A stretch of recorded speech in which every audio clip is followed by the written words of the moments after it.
The story begins as we learn that the 7 million-year history of mankind is about to end, because the gods have grown tired of them, and the ruler of the gods, Zeus, asks for everyone's opinions in an assembly. They all agree that humanity should be wiped out, prepares to declare the extinction of mankind. But the Valkyrie Hilda suddenly interrupts him and tells everyone she's against it. The gods aren't happy that she disturbed their assembly, and they tell her she has no right to be there since she's just a half-breed god.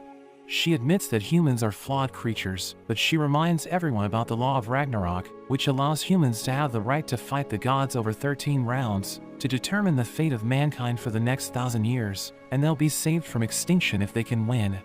But we learn that it has never been used before, since the gods think it's impossible for humans to defeat them. The gods laugh at her, and they think fighting humans would be a waste of time, since they don't stand a chance anyway. But she asks the gods if they're afraid they might lose, so Zeus decides that they'll fight it out against mankind, and he orders Hilda to pick the champions that will represent humanity, since she obviously wants to save them. The gods gather at the arena, and the watchman of the apocalypse named Heimdall announces the beginning of Ragnarok. He introduces Thor, the god of thunder, as the representative of the gods for the first round, and they're confident that he'll win, since he's the strongest Norse god. The Valkyrie Gaul is worried that he'll destroy their representative, but Hilda is confident that they can take him on, since she has chosen the strongest warrior of humanity, mankind, and the humans cheer as the mightiest hero of the three kingdoms named Lubu appears. Both sides prepare for battle, and as Lubu gets off his horse, his spear appears from the sky. Gaul wonders if he can defeat Thor, so Hilda tells her not to underestimate humans, and notes that the gods are looking down on them, so Heimdall blows the horn of the apocalypse, which signals the beginning of the match, but everyone wonders why they walk towards each other, and we learn that both of them have defeated all of their opponents with a single blow, so they're confident in their abilities. Lubu strikes first, and Thor blocks it with his hammer, but Lubu manages to push him back, and everyone's impressed that he can match the power of a god. But Zeus knows that Thor still hasn't unleashed his full power, and he uses his lightning to charge up his hammer.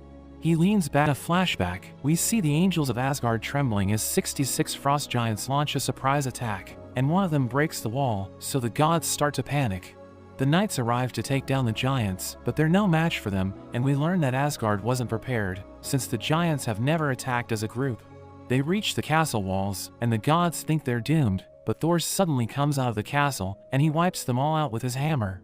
But we learn that he didn't enjoy the fight, since the giants were no match for him, and the move he used to defeat them became popular with the gods.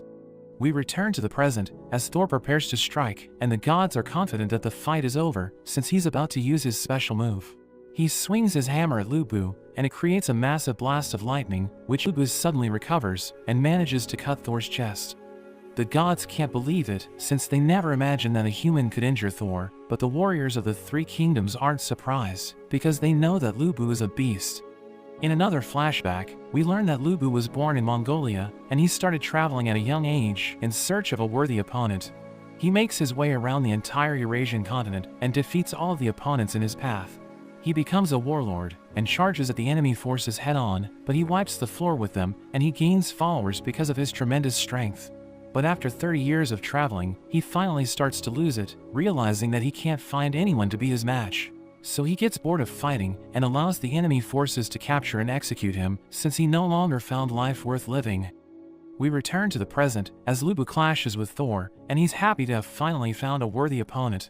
But Zeus wonders how his weapon still hasn't crumbled, since he's using it to defend against Thor's hammer, but he realizes that it's because of the power of the Valkyrie. We learn that before Ragnarok began, Hilda already knew that even the greatest warriors of humanity don't stand a chance against the gods, since their divine weapons hold unimaginable power. She notes that human weapons would crumble if they're used against the gods, so Gaul falls into despair, but Hilda summons the 11 Valkyrie. She asks one of them, named Rangriz, if she knows about Thor's sacred items, so she notes that he has iron gloves that can withstand all attacks, as well as the hammer Mjolnir, which destroyed the fur glows, and we learn that Rangriz used the Valkyrie Valander technique to transform herself into a divine weapon. He manages to overpower Thor, and prepares to strike him down, so he blocks the attack with his glove.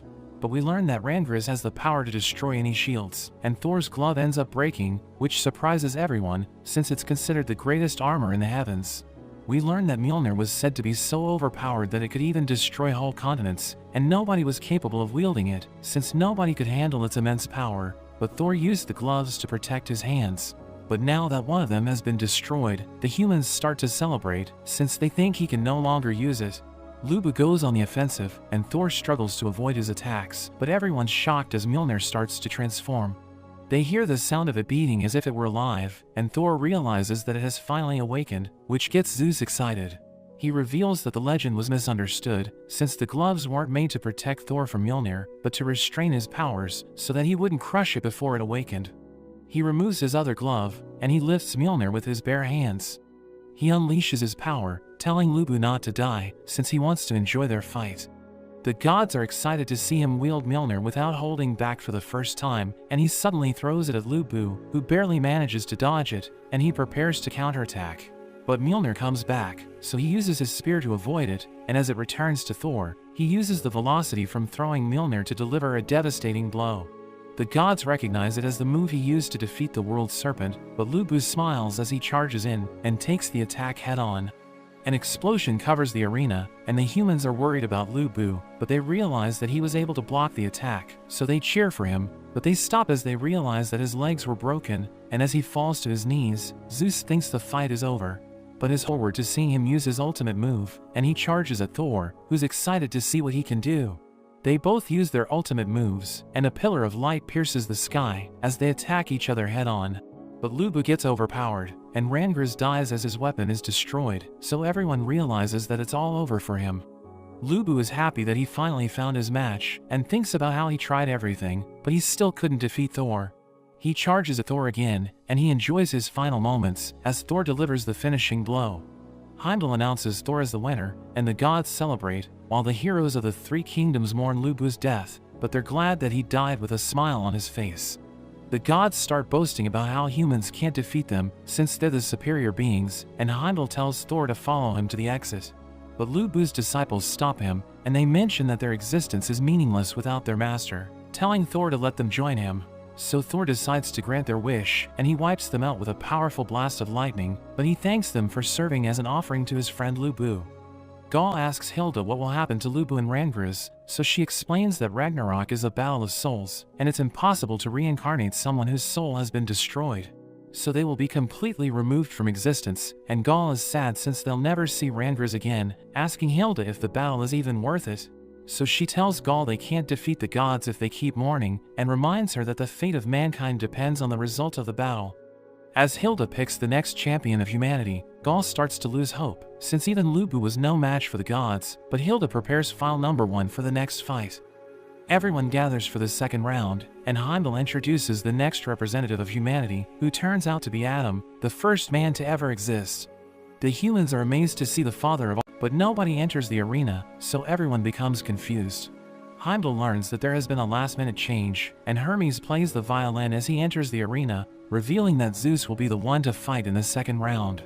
The humans don't recognize him, and they want a few moments earlier, as Shiva prepared to enter the arena, excited for his fight, but Zeus stops him, and tells him that it's his turn instead. Shiva tells him to leave, since he wants to fight in the second round, but Zeus shows him his strength, so Shiva becomes intimidated, and he gives in to Zeus's demand. Back in the present, Zeus tells Adam he doesn't stand a chance without a divine weapon, but he points to the Valkyrie above him, who jumps off her Pegasus. She uses Volundr as she merges with Adam, and she transforms into his knuckle duster, but he wonders why Zeus doesn't have a weapon, telling him he'll regret fighting this, and charges in at the speed of light, but Adam still manages to dodge him. The humans go wild, but the god of war Ares thinks they shouldn't celebrate just because Adam dodged Zeus's attack. Zeus does Zeus's own move against him. He can't believe what he's seeing, as Adam humiliates him by using his own combo against him, and the gods are stunned that he was able to hurt Zeus. Gaul realizes that he's amazing, and admits that she underestimated him, so Hilda reminds her that Adam was created in God's own image, which explains why he can easily copy Zeus's techniques. Zeus mentions that he's having fun, but he suddenly starts moving his feet, and Ares realizes that he's planning to end the fight with a kick. He starts moving around Adam, who uses his eyes to observe Zeus's movements, and dodges his attack.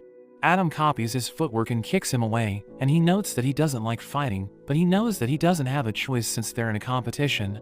Zeus becomes angry and gets even bigger, and he challenges Adam to copy his next move, which makes the gods realize that he's about to get serious.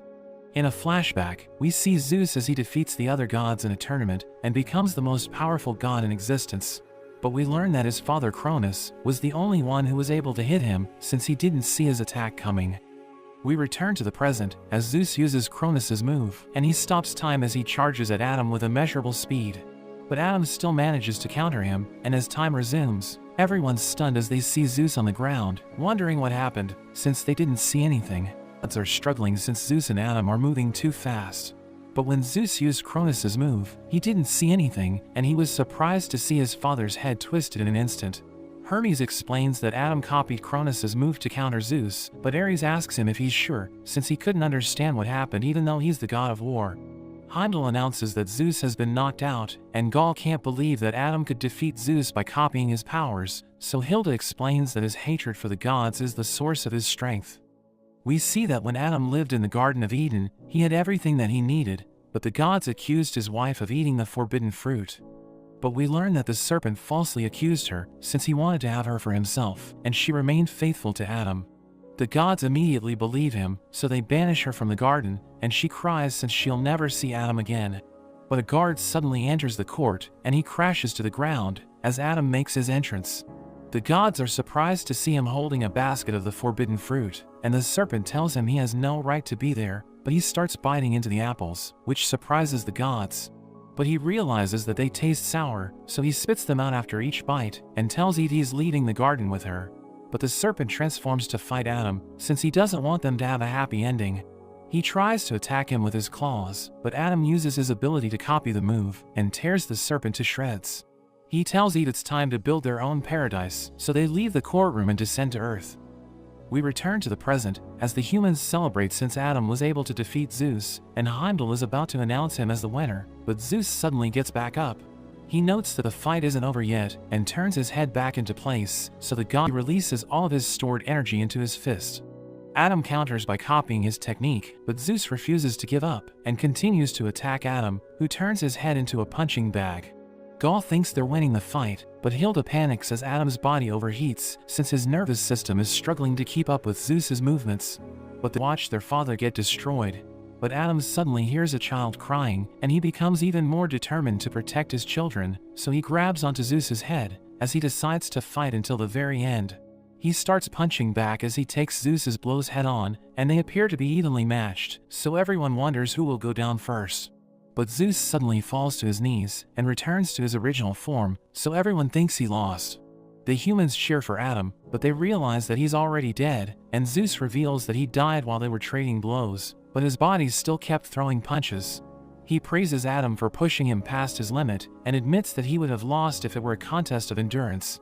Heimdall announces Zeus as the winner of the battle, and the humans cry as Adam's soul crumbles, but they're determined to win Ragnarok to avenge him. After that, Gaul wonders why the Valkyrie that merged with Adam died, since the knuckle duster wasn't damaged. So the Valkyrie Hrist explains that if they perform Volundr, they will share the same fate as the person they merge with. Hilda eats to cope with the defeat, and she thinks they need to do whatever it takes to win the next match, but she learns that Poseidon, the god of the seas, is the next representative of the gods, and Gaul wonders why they're already sending their best fighters, since it's only the third round. Hilda wonders who she should pick as the next representative of humanity, but a mysterious man suddenly appears, and he volunteers to fight in the third round. She doesn't recognize him, but he opens his file, and she realizes that he's a famous swordsman named Kojiro Sasaki. Gaul wonders why he looks old, since the souls are supposed to be summoned in their prime, so he explains that he's currently at his strongest form, since he never stopped training after he passed away. Everyone gathers to watch the third round, and they immediately realize that there's water in the arena, so they know that Poseidon will represent the gods. He parts the water as he makes his entrance, and Heimdall introduces him as the most fearsome god, but he seems like he isn't excited for the battle. The other as he makes his entrance. Heimdall notes that he's the greatest swordsman of all time, even though he's a loser, since he gets stronger every time he tastes defeat. But the humans think he doesn't stand a chance of the battle, but Poseidon and Kojiro just stare at each other, and everyone wonders why they aren't moving.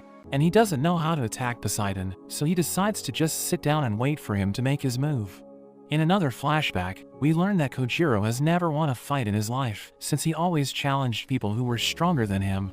He arrives late in a dojo, so the instructor becomes angry, and he gives him a sword, telling him to use it to defend himself.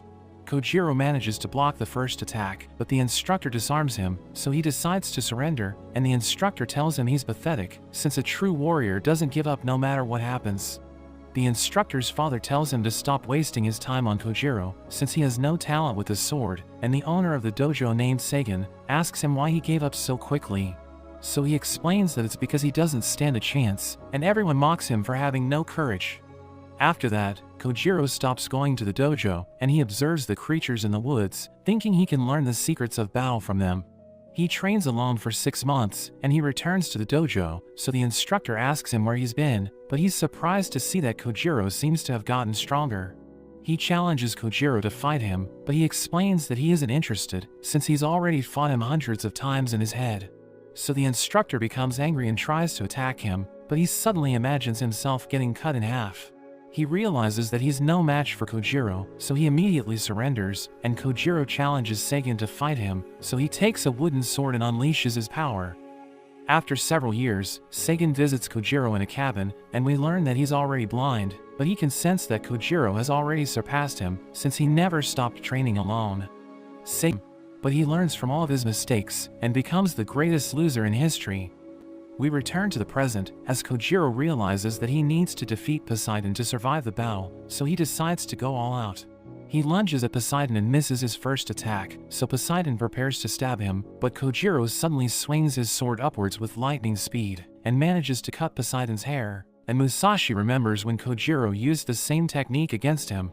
Poseidon walks towards Kojiro, and starts thrusting his trident with incredible speed, but Kojiro still manages to dodge his attacks. Hilda knows that he doesn't have Adam's power, but he analyzed Poseidon even before their fight began, and fought him in his mind countless times, so he knows how to deal with his attacks.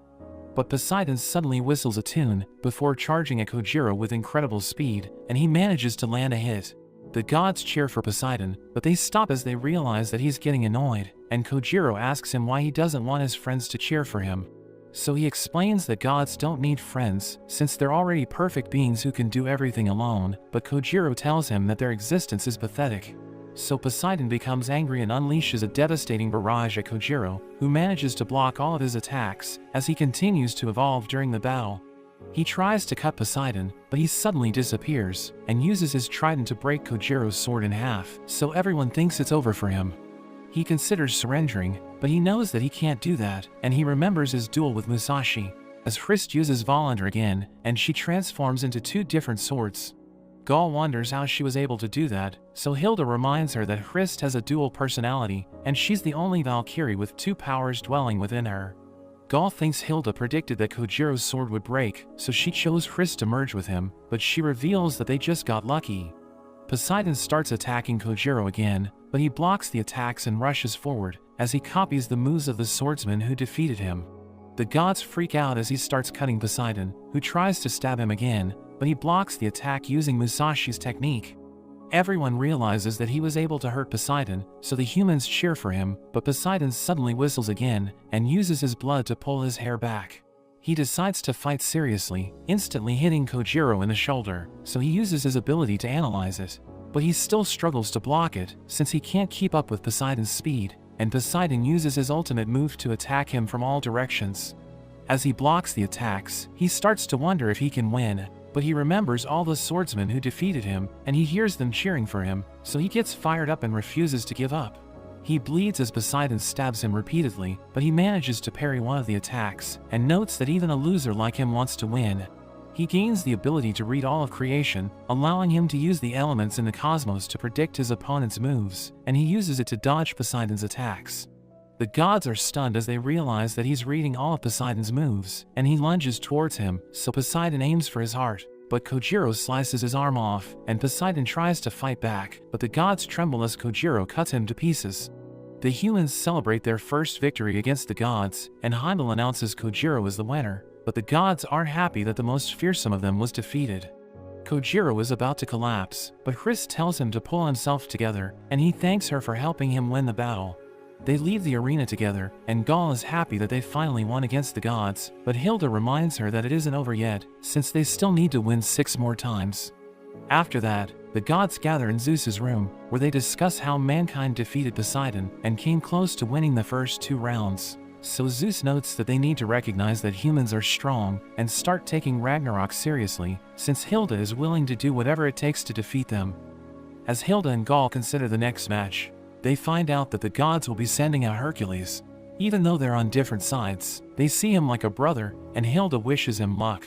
Next round begins, and Hilda has chosen Jack the Ripper to fight for humanity. Hercules gets angry that he has to fight against a mass murderer, and even the crowd is conflicted about cheering for a serial killer. The arena is transformed into a section of London, and Jack shows off his divine weapon, a gigantic pair of scissors that can cut through anything. As Hercules prepares to fight, Jack runs away from him. He chases after him, and finds Jack having tea. He tells Jack to pick up his weapon and fight, but as Jack ignores him, Hercules approaches, but runs into some tripwires, and blades fall down on him, but he shrugs it off, saying human weapons aren't able to even scratch a god. Jack fires a grappling hook to get away, but Hercules jumps after him, swinging his club at Jack, who uses his scissors to block, but the scissors are shattered. Jack backs away from him, reaching for some knives, but Hercules reminds him they are pointless against him, but the knives end up actually stabbing into him. Hercules wonders how it's possible, and Jack reveals that he lied about his scissors, saying his divine weapon is actually his satchel, which he can use to create other divine weapons, as long as they can fit in the bag. Jack continues to throw knives, and Hercules bats them away, but there are some knives that land. Despite this, Hercules continues to push forward. As he swings his club, Jack assembles an umbrella, which he spins and diverts the attack. Jack taunts him, and Hercules activates one of his 12 labors as his tattoo grows and his club transforms, creating a lion-like shockwave that hits Jack and blows him into a building. Jack gets back up, snapping his dislocated shoulder back into place. The tattoos on Hercules spread all over his body, and Loki asks Ares about them, so Ares explains that when Hercules completed the 12 labors and mastered the 12 divine arts, those powers came with the time he uses them, his tattoos spread, and every time they do, he feels unbearable pain that would be enough to knock out a normal god, and if the tattoos cover his whole body, he will die. But Ares has faith in him, saying his will is so strong that even the gods couldn't break it, tells Hercules that when people die, it's a beautiful sight when they all turn to fear. But Hercules says that when he dies, there won't be a hint of fear in him, because the only thing he fears is the lack of justice. The two continue their fight, and Jack eventually gets cornered, with his back against Big Ben. Jack uses his grappling gun to get away, but Hercules knocks down the tower. Jack manages to hold on the clock arms, and Hercules prepares to use his 7th labor. The clock face detaches, and Jack throws it at Hercules. Hercules reminds him that he can't be hurt by mortal weapons, but as he tries to block it, his arm is sliced off, and Jack reveals that he lied about his satchel being his divine weapon, saying it was just a bluff to get Hercules to lower his guard, and reveals that his real divine weapon are his gloves. Using a pebble, he shows how anything he touches becomes a divine weapon, and Ares is shocked, realizing that he's been touching everything, so the whole city has become a weapon. Ares starts freaking out, but he gets punched by Zeus, who reminds him of the kind of man that Hercules is. Ares pulls himself together and agrees that his best friend Hercules would never lose. Despite being cornered, Hercules shows no sign of fear. He notes that as both a human and a god, he can see the flaws of humanity, yet he still loves them. Jack sees the color of love from him, a color he never thought he would see again, and Hercules declares that he will save him as well. Hercules throws his club into the sky and activates his 12th labor, Cerberus. The hounds descend onto him, and he is transformed with a demonic visage. Zeus states it's now a race against time. The labor is devastatingly powerful, but it comes with a price. The labor will only end when it either devours his opponent or completely consumes him. The fight between the two becomes more intense, and Hercules easily destroys anything that Jack throws at him. Despite being able to dodge a lot of the attacks, Jack shields himself with a manhole, but Hercules punches right through it and lands a hit. Jack tries to escape with his grappling hook, but Hercules jumps after him, punching him down, and Jack gets impaled on a metal fence. He cuts himself free, and Hercules tells him there's nowhere left to run, but Jack reminds him that all of London is his weapon. He cuts the building behind him, and as it falls, he bounces off of Hercules to get away, and Hercules is crushed by the building. The fight appears to be over, but Ares yells for Hercules to stand, and in that moment, Hercules emerges from the rubble, getting up once again. He tells Jack that no matter what he tries, his righteous heart won't be shaken. Jack thanks him, realizing that his mother's color was fake. He never knew that true love was so beautiful, but he still wants to turn him to fear. Jack takes a piece of wood and part of a door, turning them into divine weapons, and engages Hercules in close combat for the first time. Hercules smashes through his shield, and Jack is blown away. So he goes back to avoiding the attacks, and Ares worries he's just buying time while Hercules' tattoos cover him. But Loki doesn't agree, pointing out all the blood Jack is losing, saying he also doesn't have much time. Jack continues dodging Hercules' attacks, waiting for a perfect timing. He pulls out the iron rod from the fence, but only manages to scratch him, and Hercules knocks him down. The gods start celebrating, but Jack sings the London Bridge is falling down, and he slowly gets back up. He stumbles over to Hercules, trying to stab him once again, but Hercules punches him, and as he prepares for a finishing blow, Jack suddenly stabs him with his hands. Hercules realizes that he soaked his gloves with his blood, and turned his blood into a divine weapon. Realizing that he lost, he asks Jack about his color, so he tells him that it remained unchanged. Hercules is glad, hugging Jack and reminding him that he will always love mankind. His soul proceeds to shatter, and the gods are left speechless. As he fades, he hopes Hilda is watching, saying that he leaves the rest to her to save the humans. Gaul cries for Hercules, and asks Hilda if she's happy that Jack killed him, but she notes that she's just doing what needs to be done in order to save humanity. Hilda goes into a room where she pays respect to the fallen heroes, and she cries as she adds a cup for Hercules, saying that she will join him once everything is over. As Ares mourns Hercules' death, Zeus is angered that they are now tied with humanity, 2-2.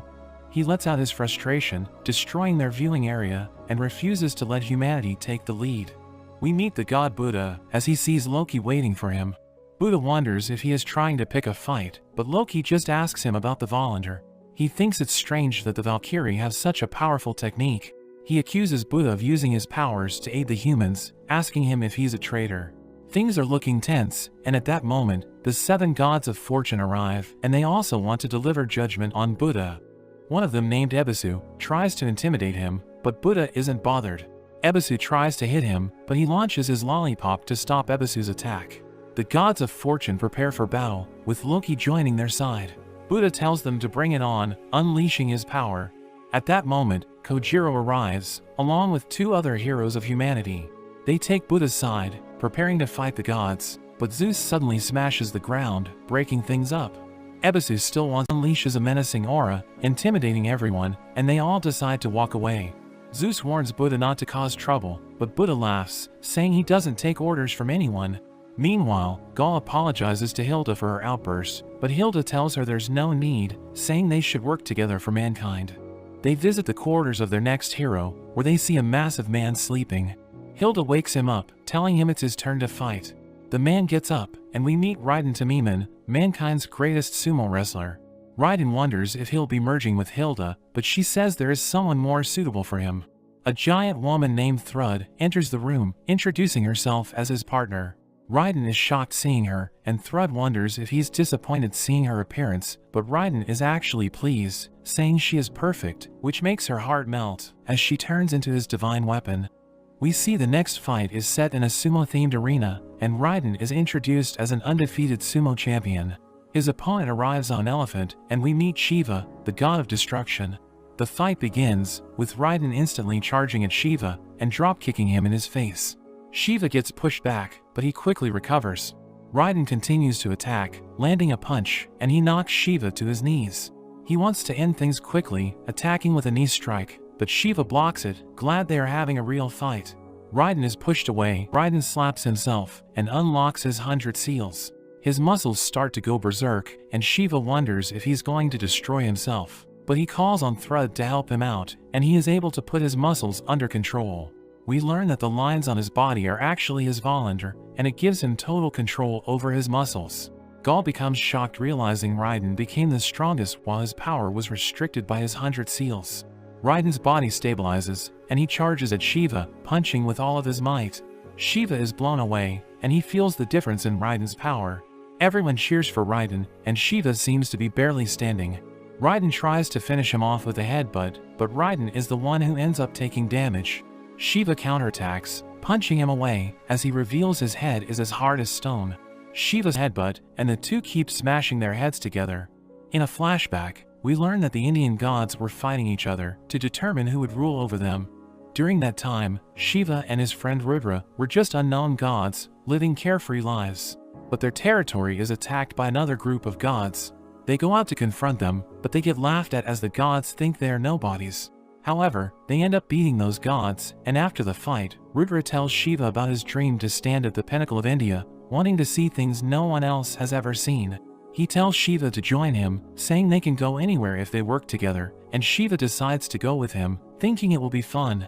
Together, they beat the other gods, and with every god they defeated, they would gain their strength, but it would also increase their responsibility. They eventually go up against a god named Indra, who is said to be 10 times stronger than the other gods. Rudra fights him alone, and he eventually comes out on top. They dance together to celebrate their victory, and they later reach the top, having defeated all of the other gods. But at the pinnacle, Rudra tells him they need to fight, because only one god can stand at the top. Shiva doesn't want to do it, but Rudra insists, so they end up fighting. They trade blows, in what became known as the most ferocious fight in the history of India, and Shiva eventually gains the advantage. Rudra refuses to give up, reminding Shiva about his dream, so Shiva decides to throw the fight, but just as he is about to admit defeat, Rudra beats him to it, knowing that he lost. But he tells Shiva not to go easy on an opponent who's going all out, and Shiva gains the name of Rudra, making him the chief of all the Indian gods. Back in the present, Shiva starts dancing to the rhythm of the cosmos, and the other gods recognize it as the war dance which he used to unite the Indian gods. Shiva moves erratically, dodging Raiden's punch. Raiden strengthens his legs, trying to attack again, but Shiva easily dodges and kicks him away. Shiva proceeds to give him a beating, and Raiden appears to be helpless against the assault. But he pumps up his forearms, creating a massive meat shield to block all of Shiva's attacks. Shiva's dance sets his body on fire, and he continues to pound Raiden with his burning fists. Shiva manages to break through his shield, as he strikes with his leg, burning Raiden's body. Everyone thinks mankind is about to lose, but Raiden suddenly smiles, as he realizes he can fight his opponent with his full strength. In a flashback, we see a 5-year-old Raiden as he has a sumo match with his senior. He easily defeats the other boy, and Raiden celebrates his victory, but his senior is injured, and everyone starts seeing him as a monster. He asks his mother why he isn't like the other kids, but his mother tells him his strength is a gift from the gods, so he must use it to help the weak. After that, Raiden grew up as a good man, and he is supposed to stay in his village, but one day, a volcano erupted, destroying all of the crops, causing a famine. Raiden knows the people are suffering, so at the age of 17, he leaves the village and goes to Edo, planning to become a sumo wrestler to earn money for his village. He enters a dojo, where the trainer tells him to have a match, but he refuses, not wanting to hurt the other wrestlers. But a wrestler named Ozaki challenges him, telling him to go home if he loses, so he accepts the fight. Raiden immediately charges at his opponent, but Ozaki is able to stop him, and he gets thrown to the side. Raiden is shocked by this, but he keeps charging at Ozaki, who keeps beating him up. As Raiden lies on the ground, Ozaki asks him what he thinks about sumo, and Raiden discovers his love for it. After that, Raiden devotes himself to learning sumo, and one day, he has his first match, where he easily throws his opponent out of the ring. He goes on to overpower other wrestlers with a single move, turning him into a living legend. He feeds the people in his hometown, and everyone starts looking up to him, but during one of his matches, he realizes that his opponent is afraid of him. He's reminded of the time he hurt his senior, so he ends up throwing the match. Ozaki asks him why he did this, but he sees Raiden crying, as he realizes he is using his powers to bully the weak. To prevent himself from injuring his opponents, he stops using his 4 strongest sumo moves, but despite this, he goes on to win more than 95% of his matches, and he only lost fights when he threw against much weaker opponents.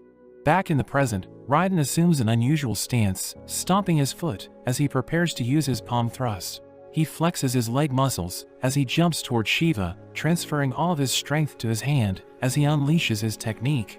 Shiva tries to block it, but he gets blown away and even loses 2 of his arms. Everyone thinks humanity has won, but Shiva gets back up. Raiden suddenly takes damage, and Gaul wonders what's going on. Hilda explains that Raiden's technique puts strain on his body, and his body is being ripped apart, but his Volander is holding him together. Thrud is worried about him, but Raiden tells her to move his muscles even faster. He knows it won't be good for his body, but he wants to put his full might into sumo, so Thrud lends him her powers as she decides to support him. Shiva feels a gust of wind as he sees Rudra watching his fight. He is happy to see him in the arena, along with the other Indian gods who believe in him, so he becomes determined not to lose. Shiva stabs himself in the chest, grabbing his heart and forcing it to beat faster, causing fire to surround his body as he transforms into his ultimate form. The two charge at each other, exchanging blows, as Shiva uses his burning legs to attack Raiden, burning his muscles. Hilda knows Raiden is at a disadvantage because he will lose muscle as the fight drags on, but Hermes notes that Shiva's technique is just as dangerous and it could end up burning his body away.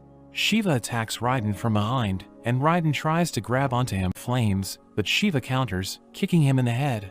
The other sumo wrestlers start to lose hope, but Ozaki points out Raiden is still on his feet, fighting for all of sumo, so they cheer him on, and it gives him more power, as he charges at Shiva with his head, knocking him down, chooses to stay with him, since she has fallen for him. Raiden admits he had a great time, and Shiva finishes him off. He thanks Raiden for giving him the greatest fight ever, and as he walks away, Raiden's soul proceeds to shatter. As Shiva leaves the arena, he encounters Rudra, who catches him as he falls. Zeus approaches him, saying he's in bad shape, as Shiva admits he almost lost, saying humans are awesome, and Zeus laughs as he agrees with him. Meanwhile, Gaul mourns the death of Thrud, asking Hilda why they are going so far to save mankind. Hilda adds Raiden's cup to the altar of fallen heroes, saying they are now 2 to 3 against the gods. She gets emotional, but she's still determined to save mankind. He enters the arena. He grabs onto Heimel's horn, but he announces that he'll be fighting on the side of the humans. The gods think he has gone mad, but Buddha claims that if the gods aren't willing to save mankind, he will do it himself. Gaul is confused, asking Hilda why Buddha is fighting on their side, wondering if this is part of her plan, but Hilda notes that Buddha doesn't take orders from anyone. We see that just before the round, Buddha approached her, after she just mourned for Raiden. Buddha tells her that he wants to fight for humanity, but she isn't surprised. He asks her if things are going according to her plan, because she asked him about his powers before Ragnarok began, so he thinks she's been scheming to get him to fight the gods. Hilda denies this, as she points out that everyone knows he hates the gods. He laughs hearing this, but he warns her that he doesn't take kindly to being manipulated, before walking away. We return to the arena, where Heimel tells him that he can't switch sides, but Zeus says he doesn't mind, revealing that Buddha isn't breaking any of the rules. Odin asks Buddha if he is prepared to be the enemy of all gods, but he doesn't care, saying he's the only thing that matters, making all the other gods mad.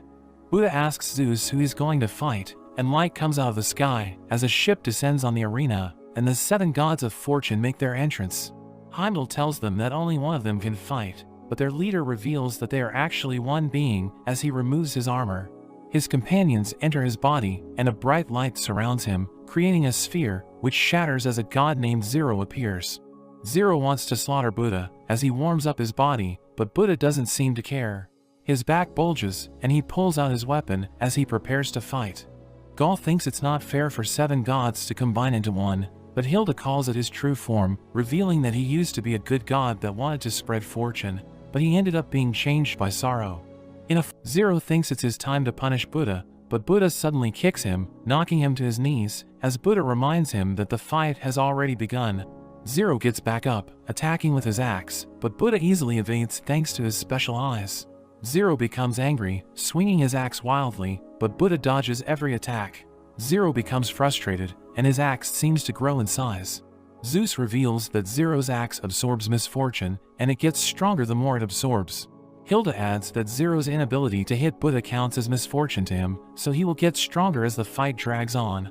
Gaul is impressed by Buddha's ability to dodge, moving before Zero even attacks, and we learn that his eyes give him the power of precognition. Zero continues to miss, asking Buddha if he's mocking him, and Buddha suddenly counterattacks. Buddha taunts him, making him even angrier, and Buddha proceeds to give him a beating. The battle appears one-sided, but Zero suddenly remembers his past misfortunes, and he unleashes a powerful aura. The axe absorbs his misfortunes, and it becomes ridiculously massive. Zero swings his axe at Buddha, but Buddha stands his ground, activating his staff. The axe obliterates everything in the area, but Buddha's staff transformed into a shield, protecting him from the attack. Hilda reveals that Buddha's staff is a divine treasure, which contains the power of the 6 realm guardians in Buddhism, and it changes its form depending on Buddha's emotions. Buddha pushes the axe back, as Zero transforms it into a serrated sword. Buddha's weapon takes the form of a club, and it signals him to charge in, so he dashes at Zero, dodging his attack as he lands a hit. In a flashback, we learn that Buddha was born as a prince of a royal family in Nepal, and he had everything a man could ever wish for. One evening, his father the king tells him about his destiny to become the king of the world. He helps feed the people in his kingdom, telling them it's the duty of royalty to bring fortune to the people. One day, he meets up with his distant relative, King Jataka, and they talk about Buddha's destiny to become the king. Buddha thinks Jataka is happy because the kingdom is prosperous, but Jataka reveals that he isn't fortunate because he's suffering from a life-threatening disease, and his entire life, he has done nothing but serve the people, so he has no idea what the outside world is like. Jataka eventually passes away, and everyone mourns his death, thinking he lived a happy life, but Buddha knows this wasn't the case, and at that moment, Buddha thinks about his life, and how his fortune was given to him. He gets off his horse, and starts laughing, saying he has been enlightened. He goes to Jataka's funeral, where he throws flowers everywhere, and he takes Jataka's casket. Everyone condemns his behavior, but he doesn't care what they think, because Jataka doesn't need their prayers, saying true fortune is found within. He takes Jataka's remains to the river, where he leaves his casket floating, and he leaves everything behind to go on a journey into the wilderness. He finds a group of men trying to achieve enlightenment by starving themselves, and one of them has collapsed from hunger. Their leader claims that it's the only way to purify the mind, but Buddha gives the man some food, telling him to eat. The leader condemns his actions, but Buddha doesn't care, saying he wants to feed the man. The group starts following Buddha instead, and he teaches them to lie down and chill, instead of starving themselves. One evening, a girl is about to be sacrificed to the gods, but Buddha saves her. The worshippers worry about the wrath of God, but Buddha tells them he would gladly fight the gods. Hilda notes that Buddha despises anyone who tries to force destiny onto others or deprive them of inner happiness, so it's the reason that he's fighting the gods. Zero twists his weapon, transforming it into 2 swords, while Buddha turns his divine treasure into a poleaxe. They proceed to exchange blows, but Buddha has the advantage with his precognition. Zero ends up getting slashed, but this just makes him angrier, as his weapon transforms once again. His blades approach Buddha, but Buddha's weapon takes the form of a knife, and he is able to destroy the blades. He manages to close the distance, and their weapons clash, as the crowd starts cheering for Buddha. Zero becomes upset that nobody is paying attention to him, just like in his past, and he suddenly extends his weapon, almost hitting Buddha. Buddha tells him he needs to love himself, but Zero calls it nonsense, trying to attack him. Buddha claims he has taken a liking to him, and Zero thinks he's lying, but as he looks at Buddha, he sees the sincere look on his face. It makes him realize that he just wanted to be like Buddha, who is loved by everyone, and his weapon slowly loses power. Buddha throws his weapon away, saying he wants to finish things with his hands. They start fighting each other, as Zero realizes that Buddha is the one who understands him the most, finally feeling happy, as Buddha knocks him down with a punch. The crowd cheers for Buddha, and Zero's misfortune leaves his body, allowing him to return to his true form, wanting to make people happy again. But his horns suddenly return to his head, causing him pain, and 2 dragons come out of his body. They encircle him, forming a sphere, and a massive demon emerges from it. Buddha draws an axe, and he continues his assault. They continue to exchange blows, and Buddha ends up taking another hit. Ares wonders how Papyrus is so strong, and Hades states that no ordinary god can hold a candle to him. He reveals that Papyrus once destroyed half of the underworld, and the destruction only stopped because he suddenly vanished. But it was something that occurred centuries before Hades became the king, and he never believed the story. He thinks Papyrus is there because someone must have obtained a fragment of him and created something like a seed, which was then planted on Zero. Ares wonders who would do such a thing, and Hades thinks there's only one god who would enjoy such a thing. Hermes knows he's talking about Beelzebub, who would have done it just to see what would happen, saying anyone could have been the vessel. Buddha tries to counterattack, but he gets stabbed in the foot. He falls back, but his injuries are starting to take a toll on him. He calls on Zero, thinking he's still somewhere inside, but Papyrus laughs, saying he has already consumed Zero and turned him into nourishment. Buddha declares he will kill Papyrus, as he feels hatred for the first time in centuries, causing his weapon to transform into a scythe. But Papyrus counters with his own skill, breaking the scythe. The weapon returns to its original form, and Papyrus rushes at him, ultimately destroying Buddha's staff. It looks like the end for Buddha, and Papyrus goes in for the kill, but at that moment, he gets a vision where he sees light behind him, and as he reaches out to it, there's a hand that grabs onto him. Buddha regains consciousness, and he suddenly starts laughing. Papyrus thinks he has lost his mind, but as Buddha gets back up, he says he has overcome his immaturity. His hairband breaks, causing him to take on a new appearance, and he takes Zero's weapon, telling Zero they will fight together, as he activates the Volender technique. Hilda cries as she realizes the weapon is absorbing Buddha's love instead of misfortune, turning it into a new divine treasure. The weapon takes the form of a strange sword, and it has the power of the 7 gods of fortune. Buddha goes toe-to-toe with Papyrus, and humanity is unable to land a hit, so he uses his ultimate skill, slicing Buddha in half. Everyone is shocked seeing this, and Papyrus thinks he has finally won, but Buddha's body disappears, and he reappears behind him. He lands a decisive blow, slicing Papyrus into pieces, as humanity celebrates the victory.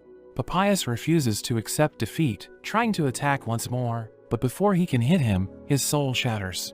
Buddha sees Zero's soul smiling at him as he joins the 7 gods of fortune, ascending to the sky, and Buddha says farewell to him. Buddha is announced as the winner of the match, and humanity cheers for him as he leaves the arena. Hilda and Gaul rush to him, celebrating his victory, but he suddenly collapses from his injuries. He receives medical attention, and he reminds Hilda not to be so serious all the time. Hilda sees an imposter approaching, but she knows that it's a human named Nostradamus, who removes his disguise and tells her he wants to fight in the next round. But she notes that it isn't his turn yet, and threatens to send him back to the underworld if he keeps causing trouble. She knows that he's the only human who was sent to the underworld, because he destroyed the Bifrost, which connects it to the realm of the gods Valhalla. We learn that the Bifrost acts as the gateway to prevent the 2 realms from invading each other, since both sides were always at war, and only the chief gods are allowed to pass through it. Nostradamus explains that he couldn't completely get rid of it, since the gods stopped him halfway, and he reveals that he wanted to see what would happen if it were destroyed. But Hilda just tells him to wait in his room until she calls him, and notes that she'll save him for the right moment, since he's humanity's wild card. The gods realize that the scores are tied, and as they think about who should participate in the next match, Hermes looks at Ares, so he thinks they want him to fight. He wants to bring victory to the Olympians, so he decides to represent the gods, but Hades suddenly volunteers, since he wants to avenge his brother Poseidon. Hilda prepares to summon the next representative of humanity, but she sees Nostradamus, who predicts that the gods will win the next match. Gaul freaks out because of his prediction, but he reveals that he was just joking, and laughs at how gullible she is. Hilda is shocked when she learns about the next representative of the gods, and Gaul panics as she realizes that it's Hades, since she thinks he's unbeatable. But Hilda notes that she knows a human who can defeat him, and she summons the first king of humanity named Qin Shi Huang. We see Ares telling Hermes that their victory is guaranteed, since Hades is a formidable fighter, but Qin suddenly sits with them. They think he must be lost, so Ares tells him he isn't allowed to sit with the gods, and prepares to take him away, but Qin easily overpowers him and knocks him down. Hermes finds him interesting, but Qin tells him to know his place, and notes that any seat he takes becomes his throne. He tells Hermes he's thirsty, so Hermes gives him honey water, and he mentions that it's delicious. Gaul suddenly barges into the room, and she tells Qin she was looking for him, while Hilda reminds him not to leave the waiting room when he's alone. He notes that but Gaul thinks he's just bad with directions, and Hilda tells him they need to go. But he refuses to leave since he likes it there, so she notes that he can't stay, since the next match is about to begin, and she reminds him that he needs to fight. But he tells her he'll make his own path. Heimdall announces that the next round is about to begin, and he introduces the next representative of humanity, but nobody comes out of the entrance. A man hits a gong, and the past emperors of China gather to make a path for Qin, who starts walking to the arena. Heimdall introduces him as the man who defeated the 6 kings of the warring states to unite all of China, and notes that he's the first human in history to approach the heavenly emperor status. He jumps into the arena, where the Valkyrie Elvire scolds him since he didn't practice Valhalla. Hades making his way to the arena, when he meets Poseidon's servant Proteus, who gives him his master's trident. He tells Hades to use it to avenge Poseidon, so he merges it with his bident, causing it to transform. Heimdall introduces Hades as the representative of the gods, and he casually walks to the arena, but everyone trembles as they see him, since they know that he's the king of the underworld. The match begins, and Hades immediately starts thrusting like Poseidon, but Qin manages to avoid his attacks. Hades lunges at him as he uses his special move, so Qin jumps away, but the attack travels through the ground, and he ends up getting hit. Hades rushes forward to finish him off, but Qin deflects his attack and uses his ability to send him flying. Explains that it took the force from Hades' attack and redirected it back towards him. Hades gets back up, and he asks for Qin's opinion on what makes a king, so he notes that they never bend and waver and always protect their people. But Hades laughs at his answer, since it reminds him of Poseidon, who had a strong opinion on what a god should be. Hades notes that he won't yield to a king of men, and he swings his bidon with all his might as he tries to crush Qin. He uses his chi to absorb the force of the attack, but Hades overpowers him and smashes him to the ground. Everyone thinks the fight is over, but Qin gets back up, and he removes his blindfold, telling Hades he's ready to continue their battle. He unleashes a barrage of attacks, and Qin manages to dodge them, but Hades tries to crush him again, so he blocks with his chi. Everyone notices that he's struggling, so Gaul becomes worried, but he blows an air bullet, which hits Hades' shoulder, causing him to get weaker. Qin uses his ability to lift him and slams him to the ground, but Hades immediately recovers, wondering how Qin was able to what he means by stars, so Hilda explains that they're the trigger points, which he targets to disrupt the flow of Hades' chi. But Gaul wonders why he was covering his eyes, so Hilda notes that it's because his ability has a drawback, and Gaul realizes that Qin is injured in the same spot where he hit Hades. Hades realizes that he feels the pain of others when he uses his eyes, and he thinks it's a burden, but Qin disagrees with him, telling him it helped him become the world's greatest king. In another flashback, we learn that before Qin was born, his country was at war with a nation called Zhao, which held a royal named Zeke hostage. But he ended up getting a dancer pregnant, and their baby turns out to be Qin, who was born into enemy territory. Zeke leaves him to return to his country, and his mother didn't care about him, so he ended up being abandoned by both of his parents. His country's army invaded Zhao's capital, and they knew that he was there, but they didn't even bother to save him. 5 years after the invasion, we see that Qin is now 7, but he's still being held hostage by Zhao, and the soldiers don't treat him well, since he belongs to the enemy nation. He is forced to endure the entire country's hatred, but one day, he meets a woman named Qinyan, who notes that she's going to serve as his caretaker and bodyguard. She tells him to show her around, so he takes her to the place where he's staying, and asks her if she wants water.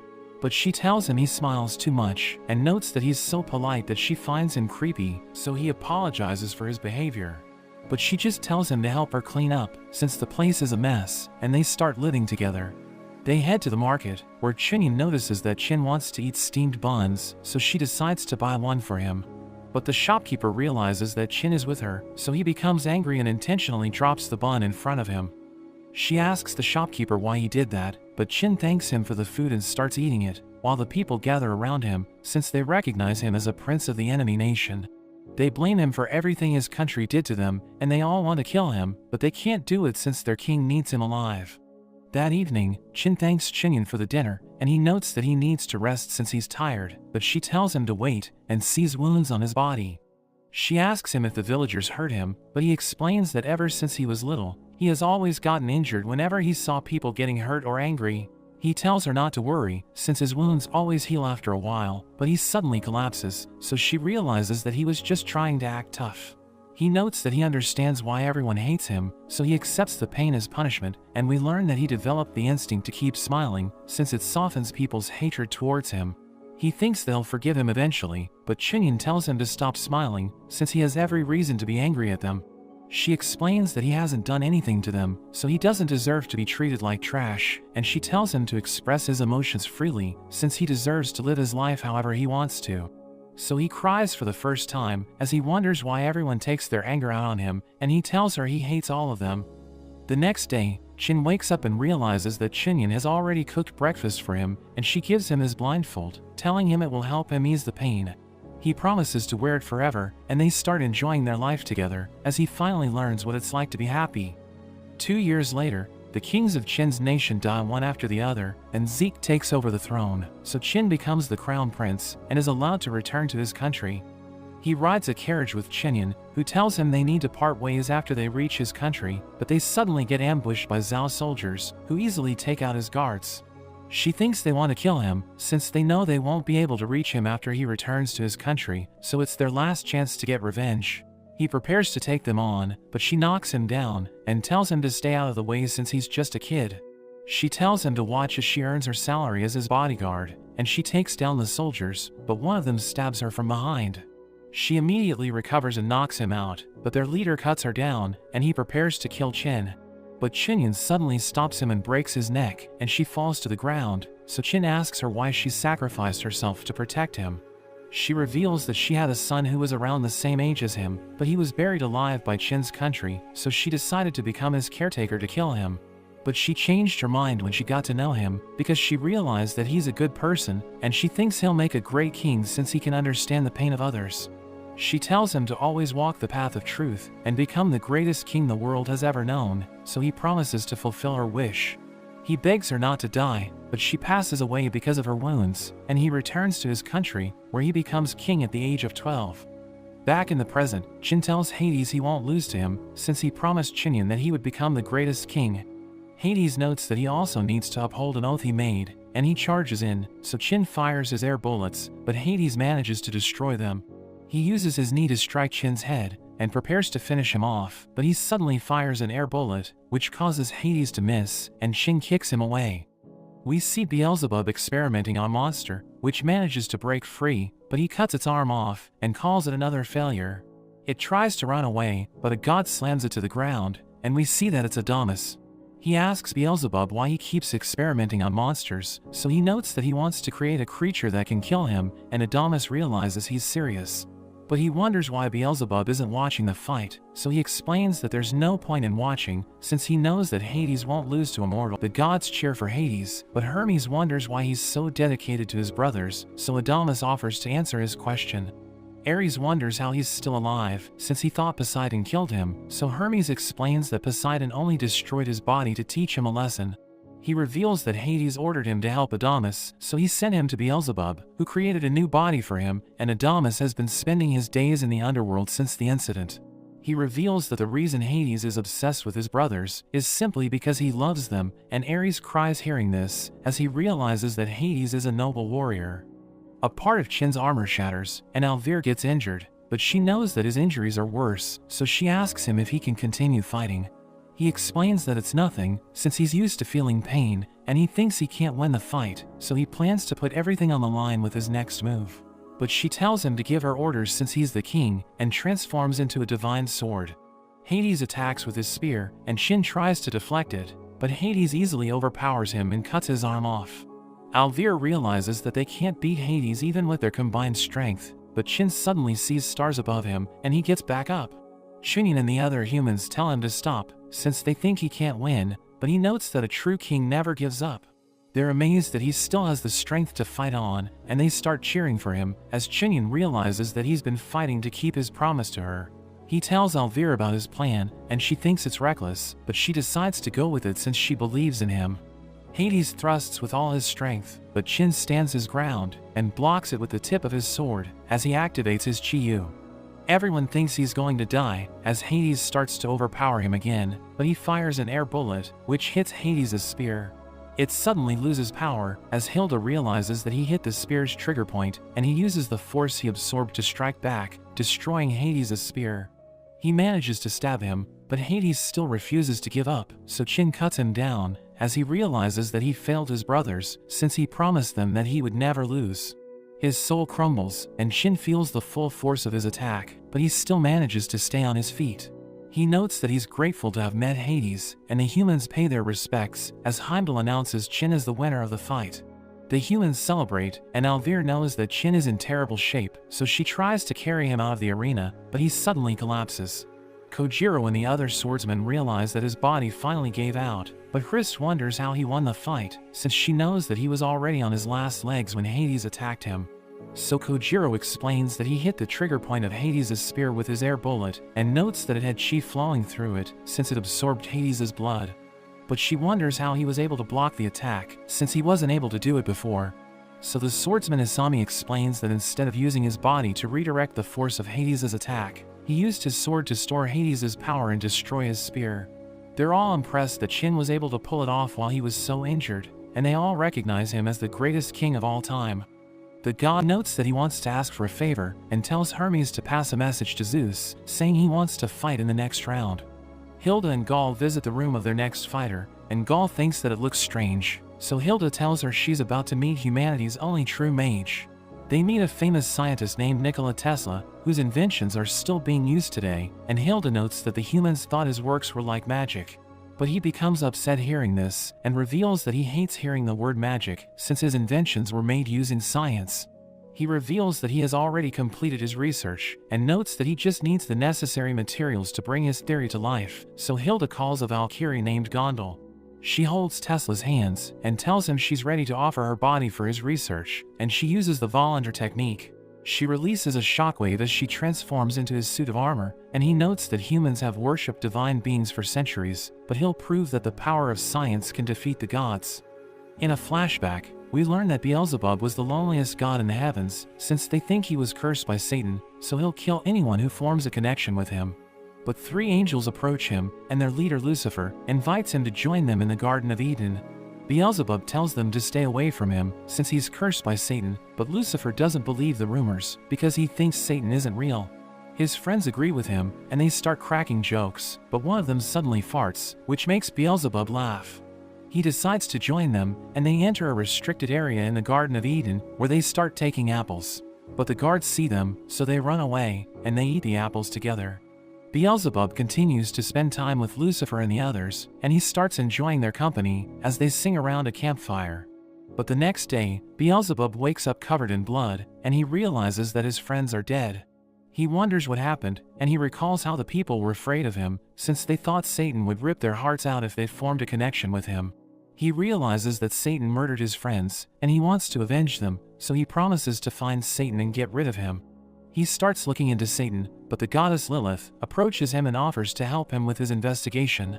He tells her to stay away from him, but she reveals that Lucifer was also her friend, so she wants to help Beelzebub avenge him. He decides to work with her, and they look everywhere, but they still can't find clues about Satan.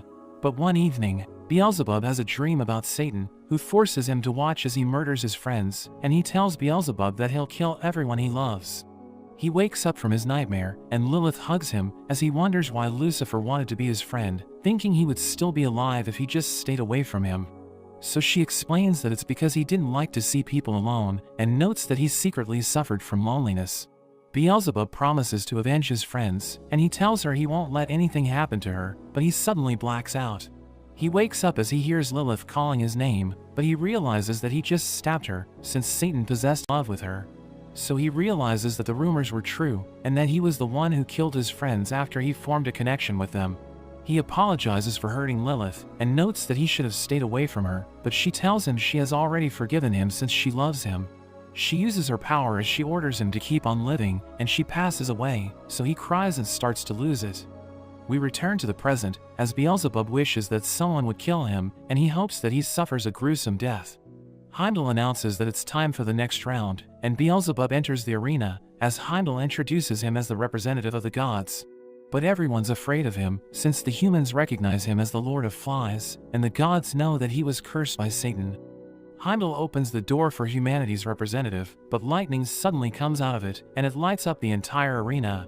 Tesla launches himself into the air, and he lands on the arena, as Heimdall notes that he's humanity's only true magician. Heimdall begins the fight, but Tesla approaches Beelzebub and tells him their battle will be legendary. But he thinks their fight will be boring, and notes that things won't end well for Tesla, who explains that he won't let the gods win Ragnarok, since he wants humanity to keep inventing. Beelzebub suddenly shatters the ground, destroying the pillar in front of him, and Heimdall thinks he used magic. But Tesla notes that it was science, and the humans don't understand what he means, so the inventor Galileo explains that Beelzebub used vibration to split the ground. Hermes shows Ares how vibrating sound waves can destroy glass, and he explains that it can even make a sharp blade, which Beelzebub uses to cut Tesla's armor. Hermes knows that super vibration is Beelzebub's secret, and he notes that it's impossible to counter, telling Ares his muscles would shatter if it touches him. Tesla is impressed by Beelzebub's ability, and notes that it would have split him in half if he didn't jump away, so Gaul is worried that he might lose. But Hilda is confident that he'll win the match, since his armor was created by the greatest minds in history, and it's powered by Gondel's life force. Tesla charges in, and Beelzebub jumps away to avoid his attacks, as he shatters the ground with his strength. The Scion have the materials he needed. But since Gondel volunteered to become his suit, he finally has everything he needs to make it work. He rushes in with a lightning-fast attack, so Beelzebub tries to block it, but he gets caught in an explosion and ends up being injured. Hermes realizes that Tesla can reach his top speed in an instant, so it's difficult to predict his movements, and he charges at Beelzebub again. So he prepares to defend himself, but Tesla instantly changes his direction, and Beelzebub struggles to keep up with him. He tries to block with his barrier, but Tesla still manages to hit him, since his defense vibrations weren't fully deployed. Tesla rushes in again, but Beelzebub almost hits him and prepares to stab him with his staff, but Tesla dashes away. He moves around Beelzebub and counters with a spinning attack, which shatters his barrier, and Tesla hovers around the arena. Heimdall thinks he's doing it to taunt Beelzebub, who manages to dodge his attack, and he prepares to counter, but Tesla suddenly hits him with his electric fist. Gaul starts to celebrate, but she realizes that Beelzebub was able to block it, and he tells Tesla he already knows his tricks, so his attacks won't work on him. But Tesla charges up his suit, as he notes that the gods are about to witness the true power of science, and he suddenly disappears. Him to the place where he can teleport, and he knows that there's a limit to the number of times he can use it. Tesla admits that he's right, revealing that he can only use it inside the cage, and he notes that he needs to charge up the air to create spots where he can use it. He adds that it destroys a Tesla coil whenever he uses it, so he can only teleport 2 more times, but Hilda thinks Gondel will break if that happens, and he'll die since his soul is bound to his suit.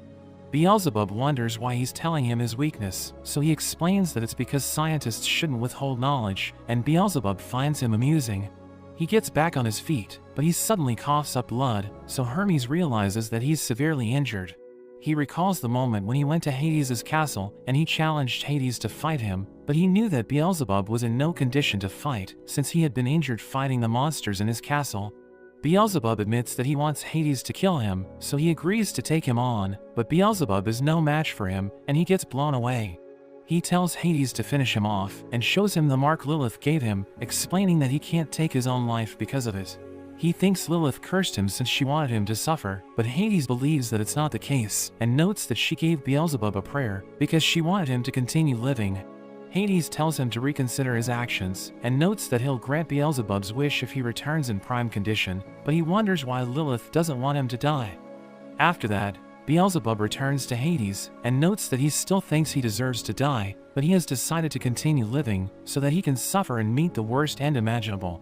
He thinks it's the only way to atone for killing the people he loves, and Hades gives him his staff, explaining that he always wanted to give it to him, since he thinks it's perfect for him.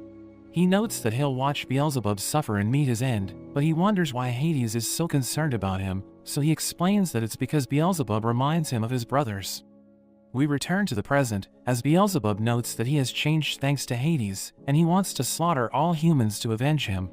A dark energy surrounds his staff as he holds it with both hands, and Zeus realizes that he's about to use his chaos technique, which is so powerful that it was banned in the underworld. Tesla tries to attack him first, but he endures it and covers the arena with a giant ball of darkness, which destroys everything in the area. Everyone's amazed by its power, and they realize that Tesla survived the attack, but Gaul becomes worried seeing his condition. Adamas notices that Beelzebub is also in terrible shape, since his technique tore his own body to shreds, and Zeus thinks he made a mistake by using it without finishing Tesla. The scientists realize that Tesla sacrificed one of his coils to survive, and we learn that he used it to punch the dark ball with his full power, but it still couldn't save him from the chaos technique. Beelzebub tells Tesla he's about to meet his end, but he's determined to continue fighting, and he notes that humanity will go on forever. In a flashback, we see Tesla talking to his brother Dane, who is known in their village as a genius inventor, and he reveals that he's working on a windmill. He explains that he accepted the job since he wants to make people happy, but he's worried that his design won't work, and he notes that he doesn't want to disappoint everyone. But Tesla tells him there's no shame in failing, since it leads to discoveries, and he notes that it's what drives humanity's progress. We learn that he always looked up to Dane, since he built his inventions with all his heart. But one stormy evening, Dane leaves their house to check on the windmill. But he doesn't return, so Tesla rushes to look for Dane, and realizes that he was struck by lightning. The entire village mourns Dane's death, and the village chief blames himself for what happened, since Dane wouldn't have died if he hadn't told him to build the windmill. But Tesla tells the chief not to cry, and notes that Dane isn't dead, since he still lives in him. Tesla finishes the windmill using Dane's blueprint, but the villagers realize it isn't working, so they think the design was flawed. The villagers forget about Dane and tucks himself away, but after 6 years, he finally manages to fix the windmill. So the villagers remember Dane, and Tesla notes that he didn't change the design, but it took him 6 years to figure it out. He realizes that the memory of Dane will live on as long as he continues inventing, so he dedicates his life to science and continues his research even after his death. Back in the present, Tesla gets back up, and everyone cheers for him as he notes that humanity will never die. He charges up his suit to create the cage again and starts moving with ridiculous speed, but Beelzebub still manages to keep up with him and pushes him back. He realizes that he can't move freely since the arena is full of debris, but he knows that Beelzebub's vibration attacks are starting to take a toll on his body. So he thinks the fight is almost over, but Beelzebub charges in and unleashes a barrage of attacks. Lilith's mark activates since he seems to be throwing his life away, but he manages to control it with his willpower, and Tesla realizes that he can't dodge the attacks. His cage shatters as he gets hit, and his suit starts to fall apart, so the humans realize he's losing the fight. But he suddenly screams that the technique was incredible, and notes that he was impressed by the way Beelzebub used his ability. He notes that he has finally come up with a solution, so the humans realize that he hasn't given up yet, and they start cheering for him as he charges up his suit again. He charges at Beelzebub, who uses his barrier to defend himself, but Tesla suddenly teleports his fist, and it appears behind Beelzebub, who realizes that he's about to be hit from both sides. But Beelzebub sacrifices his hand to block the right fist, and he barely manages to avoid Tesla's attack. His staff falls to the ground, but everyone realizes that he was able to stab Tesla, causing his suit to fall apart. He thinks he lost because Beelzebub outsmarted him, but he explains that he simply relied on his convictions, and admits that he could never outthink Tesla since he's smarter than him.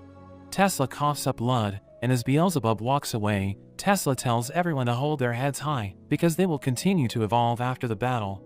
His soul starts to crumble, but Gondel smiles as she joins him, and he tells the humans to keep growing and never give up. Heimdall announces that Beelzebub won the fight, but he thinks he would have lost if it weren't for Hades, since he was the one who convinced him to keep on living. After that, Hilda heads to the room where she honors the fallen heroes, and she starts crying for Tesla, but Buddha suddenly interrupts her and asks her why she's always crying when he sees her. He reveals that he was looking for her since he wants to know about her ex Siegfried, whose current name, since she believes that he's the only one who can defeat Apollo, and he suddenly changes his mind because he wants to fight the god that the Oracle of Delphi worshipped. He notes that he'll defeat Apollo for the Spartans, and the Valkyrie Giru appears, as Hilda explains that they'll work together in the next match. But he reveals that he doesn't like working with people he doesn't trust, and tells her he doesn't like her. She notes that the feeling is mutual and attacks him, but it has no effect, and she tells him her abilities will be useful to him, so he decides to make an exception. Heimdall announces that the next round is about to begin, and he introduces Leonidas as humanity's representative, so the Spartans cheer for him as he walks into the arena. Heimdall introduces the god's representative, and a flash of light covers the arena as Apollo makes his entrance. Heimdall begins the match, and Leonidas immediately charges at Apollo, who easily dodges his attacks. He tells Leonidas he's like a savage beast, but he manages to cut Apollo's hair, so his fans start to get worried, and Ares thinks he's underestimating the humans. Leonidas wants to make him pay for everything he's done, but Apollo doesn't know why Leonidas is angry at him, and tells him to kneel before him. Leonidas calls him an arrogant prick, which makes him angry, since Leonidas didn't use beautiful words to describe him, and Leonidas notes that he hates him more than anything in this world. Leonidas tells Apollo that the Spartans almost lost the war because of his oracles, and he transforms his shield into a spinning blade. He throws it at Apollo, who manages to catch it, but Leonidas pushes it forward, and it sends Apollo flying. He tells Apollo not to stand in front of a Spartan if he wants to live a long life, but he immediately recovers, so Leonidas continues to attack him. Gaul wonders why Apollo's hands are sparkling, so Hilda explains that it's because of his divine treasure, which is known as the thread of Artemis, and we learn that it can transform into anything. She knows that he used it to block the last attack, which explains why he was able to recover quickly, and he transforms it into a pair of gauntlets. Leonidas uses his shield to launch a barrage of attacks, but Apollo manages to dodge them, and Zeus notes that his footwork is amazing, since he's the god of boxing. He manages to get in close, and starts punching Leonidas, who struggles to keep up with his movements. But the Spartans think Apollo is a coward, since he isn't fighting Leonidas head-on, and they start taunting him, so he decides to change his tactic. He uses his threads to draw lines on both sides, and tells Leonidas their ring was too big, so he decided to the Valkyrie. She tells Leonidas to kill Apollo since he's mocking them, and Leonidas promises to make him bow before them, but Apollo notes that it will never happen. Leonidas's shield transforms again, and he tries to crush Apollo with it, but he manages to dodge the attack, and he uses his threads to stop Leonidas from moving. He charges up his fist and lands a solid hit, so Gaul thinks Leonidas is done for, but Hilda knows that it isn't over yet, since a Spartan's pride is so strong that they won't yield to the gods. Leonidas suddenly counters with his head, and he smashes Apollo to the ground, asking him what it's like to kneel before a human. He reminds Apollo not to stand before a Spartan, since he'll only look pathetic, but he gets back on his feet, and notes that Leonidas looks beautiful when he's fighting, since he puts all of his passion into it. The gods think he's pathetic, since he's acting like an arrogant fool, but Ares knows that it isn't true, since Apollo actually knows his place in Valhalla. In a flash tells Apollo he finds him annoying, but Apollo notes that his attack was beautiful, and he can tell that Leonidas's soul burns with passion.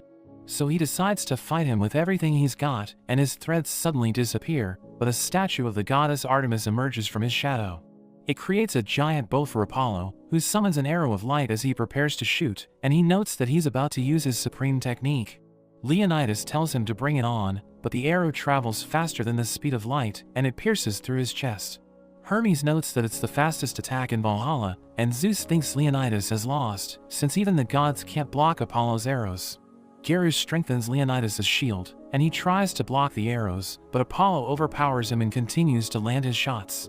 Geru thinks they need to regroup, since they can't counter Apollo's arrows, but Leonidas tells her not to worry, since he'll smash them into pieces.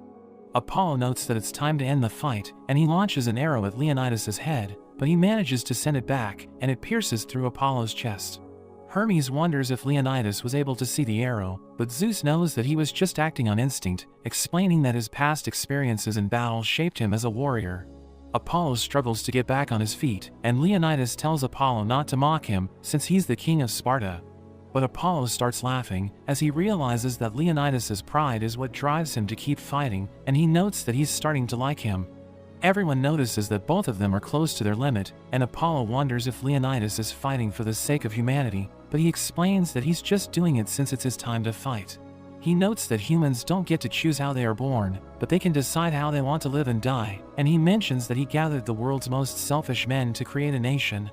His soldiers cheer for him, as he transforms his shield into its ultimate form, which resembles the shield of the Spartans. Apollo thanks Leonidas for giving him a battle that was able to set his soul on fire, and he returns his bow to the statue, which twists the threads together to form a giant rope. He leans back on it as he prepares to launch himself like an arrow, and we learn that it's a move that he once used to destroy the walls of a city. Ares realizes that he's planning to break the shield head-on, and everyone becomes nervous as the strongest arrow of Valhalla prepares to clash with the greatest shield of humanity. Both fighters charge in, as Apollo transforms his hand into a blade, and he uses it to stab Leonidas's shield, but it ends up shattering. So everyone thinks it's all over for him, but Leonidas's shield also breaks, and Apollo manages to stab him. But Geru tells Leonidas to do it, so he grabs onto Apollo and smashes his face, but he endures the blow, and Leonidas's soul starts to shatter. The Spartans cry as they watch their king's final moment, and they tell him he's the coolest Spartan ever, so he's glad that his men respect him, telling them they're the strongest warriors in the world. Apollo hugs him before he disappears, and he notes that Leonidas and Geru are both beautiful, so they smile as they pass on. Heimdall announces Apollo as the winner, and his fans worry about the scars on his face, but he notes that he doesn't mind keeping them, since they will remind him of his battle with Leonidas. Python sees Apollo leaving the arena, but realizes that he's covered in wounds, and he suddenly collapses, so Python helps him get to the clinic. Chris mourns for Geru, but Kojiro tells her it was a battle to be proud of, and Isami notes that Leonidas died an honorable death, so everyone will remember him as a great warrior. The swordsman named Okita reveals that he's jealous, since he didn't have a death fit for a warrior, and Isami understands how he feels. Hilda picks humanity's next representative, but she doesn't know who to choose, since she knows that they can't afford to lose the next match. Okita volunteers to be the next to fight, and Hilda recognizes him as the greatest swordsman in human history, so she agrees to make him their representative. We see Buddha as he approaches Odin, and he asks him about Siegfried, since he knows that Odin was the one who sent him to Tadaris. Odin's ravens note that Siegfried committed an unforgivable sin, but Buddha knows that he only stole Odin's sword and used it to slay his dragon. He thinks it isn't enough to put Siegfried in Tadaris, since only the worst criminals are supposed to be there, and he believes that Odin sent him there because he wanted to get rid of him.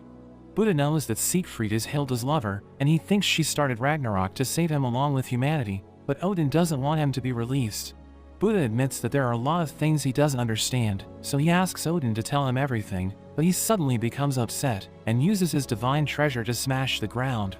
He notes that anyone who sets foot in his domain will suffer his wrath, and Buddha prepares to take him on, but Beelzebub suddenly appears, as he reveals that he's interested in Buddha's theory. He clashes against Odin and asks him about the long-cherished ambition that he mentioned in the past, thinking it has something to do with the revival of the primordial gods.